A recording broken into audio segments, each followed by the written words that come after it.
Welcome to today's episode of Football 101, where we are talking all things salary cap. I know the salary cap can be a little confusing, but we're headed into NFL free agency in less than a month, and that means contract extension talks are underway, and they're going to start being announced. Restructures, dead money, all these terms that get thrown around, void years, all these things. What do they all mean? I'm here today to break it all down for you guys, and hopefully it'll make a lot more sense when we get done. So let's just start off and let's look at, say, a 3-year, $45 million contract.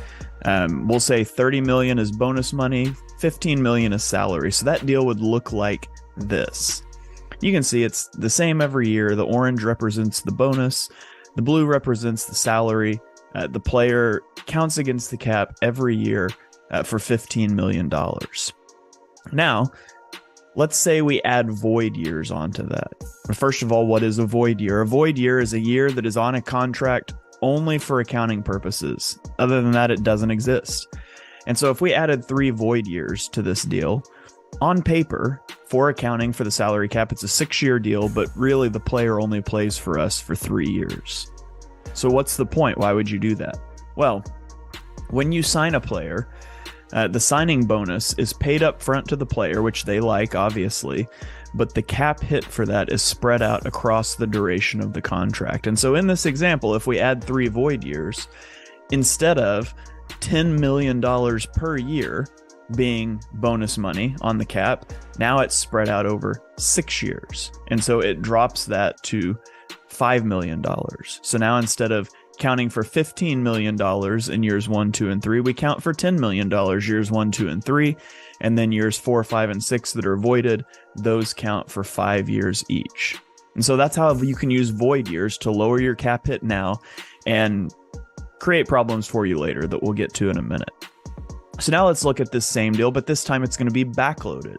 So same structure, 3 years, $45 million, $30 million bonus money, $15 million salary, 3 void years, but now we're also backloading this deal. So instead of the salary being $5 million per year, it's $3 million the first year, $5 million the second year, $7 million the third year. And so you can see now instead of a $10 million cap hit in year 1, we're down to $8 million.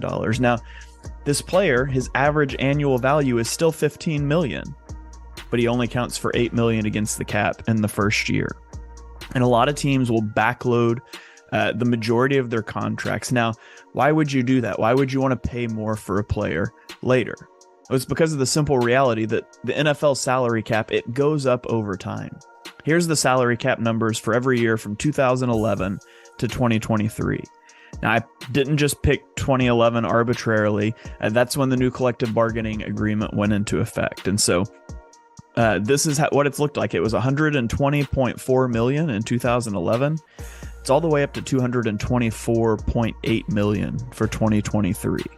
Now, it has increased over this time period, an average of $9 million per year. It's almost doubled in this time frame. It's gone up, like I said, an average of $9 million a year. It's increased $104 million total, from 120 to 224. And so money now is worth more than money later. For example, a $20 million cap hit in 2018 was 11.3% of the cap. 5 years later in 2023, it's only 8.9% of the cap. And so you can structure these deals in a way where they cost you more later, but that's okay because the cap will be higher later, presumably. Now, the one anomaly here is the 2021 season where the cap dropped from 198 to 182. That did cause a lot of problems for a lot of teams. That was because of COVID.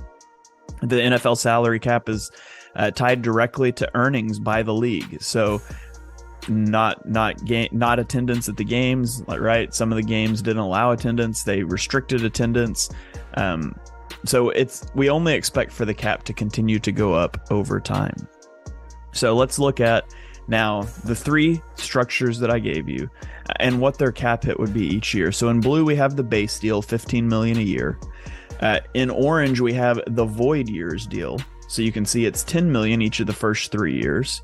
And then in gray, we have the void year deal that's also backloaded. And so you can see it goes 8, 10, 12. Now, you'll notice year 4 has a large cap hit for both of the void year deals.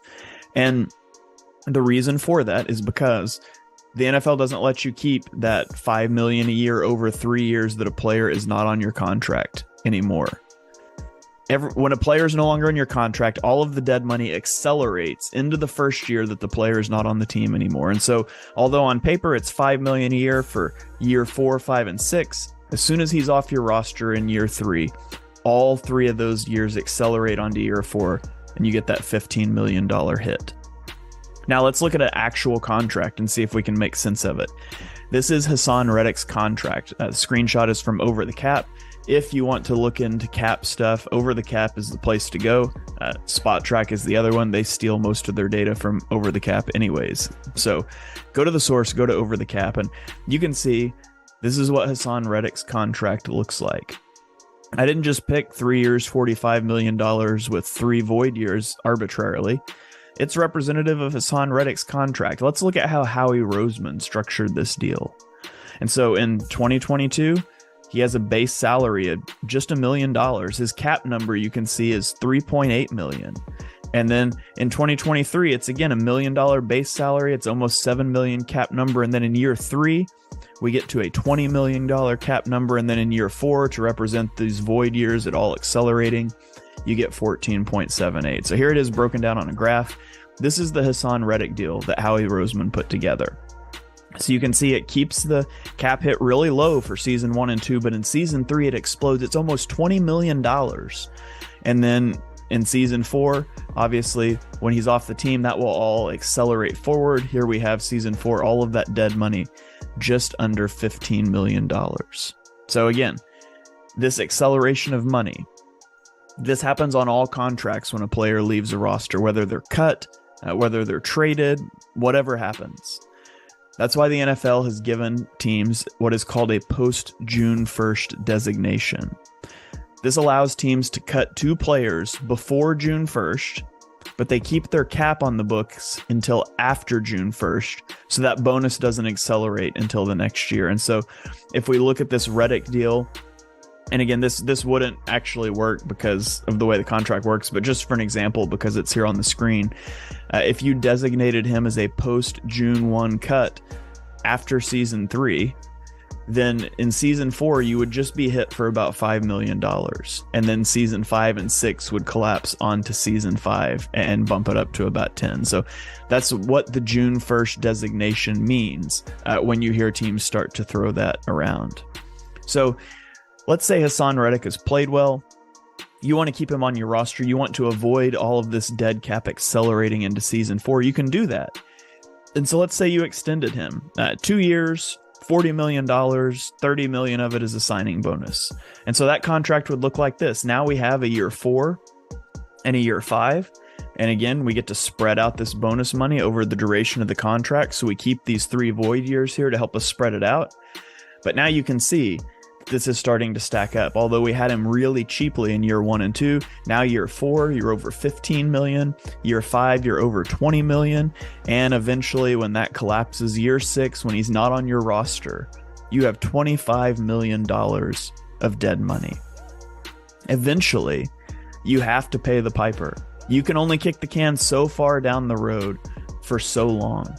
And so these are some of the tools that GMs have at their disposal. Another one, which I don't have a slide for, but another tool that GMs have is restructuring deals, which is basically, and you're going to hear that a lot over the next few weeks, so-and-so restructured their deal. What that means is you basically convert salary into a signing bonus, and then you can spread it out over the life of the contract. And this is a win-win. People often mistake this as being, some benevolent thing a player did. He took less money. No.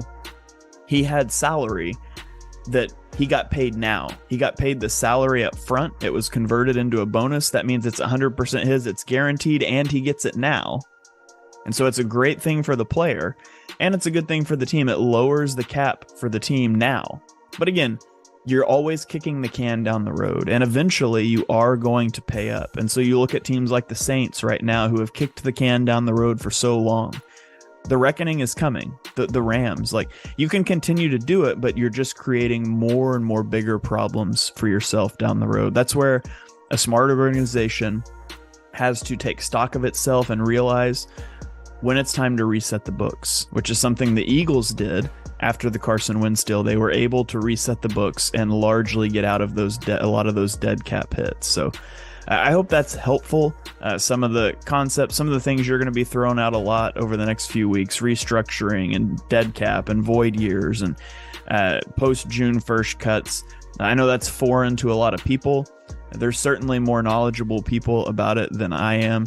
Jason from Over the Cap on Twitter is a great follow. He writes articles explaining contracts and things, and you can go browse their website and see some of the things he's written. You can interact with him on Twitter. He does a good job of answering people back. So hope this is helpful to you guys. If you like it, please give me a subscription, drop a comment here, share this video with a friend. You can follow me on Twitter at @halfandhalf_TPL. I'm on YouTube at ShaneHalfNFL, and we will keep content like this coming out to help you guys